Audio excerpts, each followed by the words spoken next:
নমস্কার বন্ধুরা, নতুন একটা ভিডিও নিয়ে চলে এসেছি। এখানে আমি 1 কিলো মতন দুধ নিয়েছি। দুধটা আমি গরম করতে বসিয়েছি। এখানে আমি 2টো আম নিয়েছি। আমটা আমি ছাড়িয়ে নেব। আমি আজকে আম দিয়ে পায়েস বানাবো।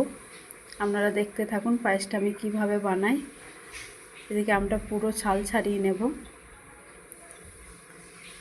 ছাল ছাড়িয়ে আমি পিস পিস করে কেটে নেব। দেখুন এইভাবে আমরা কেটে নিয়েছি।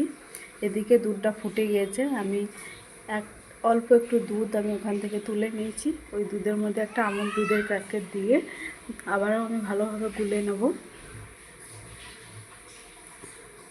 এইভাবে আপনারা গুলে নেবেন। আমি এইভাবেই গুলে নিয়েছি। আপনারা গরম জল দিয়েও গুলে নিতে পারেন।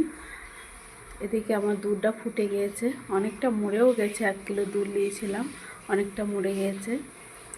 ওই দুধের মধ্যে আমি তেজপাতা দিয়ে দেবো, 2টো এলাচ দিয়ে দেবো। আবারও ভালোভাবে হাতায় করে নেড়ে ফুটিয়ে নেব। আবার এদিকে ফুটে গিয়েছে, আমি বাতাসা দিয়ে দেবো। আমি 100 গ্রাম মতন বাতাসা নিয়েছি। আমরা বাতাসা না থাকলে আমরা চিনি দিয়েও করতে পারেন, আবার গুড় দিয়েও করতে পারেন। খেজুরের গুড় থাকলে গুড় দিয়েও করতে পারেন। আমি এখানে বাতাসা দিয়ে করছি। এখানে ফুটে গেছে। আবার আমি আমুল দুধটা দিয়ে দেবো, দিয়ে আবারও ভালোভাবে ফুটিয়ে নেব। দেখুন বন্ধুরা, এইভাবে ভালো করে দুধটা ফুটিয়ে নেবেন।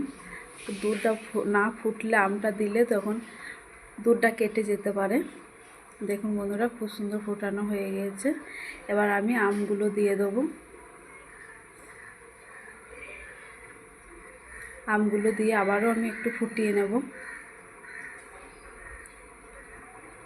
দেখুন বন্ধুরা, আমার পায়েসটা রেডি হয়ে গেছে। ভালো লাগলে অবশ্যই লাইক কমেন্ট শেয়ার করবেন।